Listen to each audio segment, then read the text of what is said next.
আমি পুলিশ পরিদর্শক তদন্ত কসবা থানাতে কর্মরত আছি।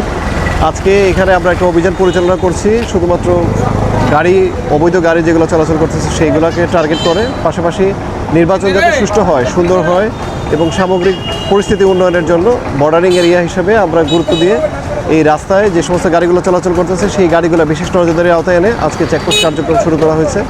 ইনশাআল্লাহ আমরা আশাবাদী এখান থেকে যেগুলো অবৈধ গাড়ি, যে সমস্ত গাড়িতে কোনো কাগজপত্র নাই, এই গাড়িগুলো চিহ্নিত করে আমরা আটক করতে সক্ষম হব। পাশাপাশি যে গাড়িগুলো চলাচল করতেছে যাদের ড্রাইভিং লাইসেন্সবিহীন, এই ড্রাইভিং লাইসেন্সবিহীন গাড়ির বিরুদ্ধে আমরা যথাযথ আইনানুগ ব্যবস্থা গ্রহণ করতে পারবো। ধন্যবাদ।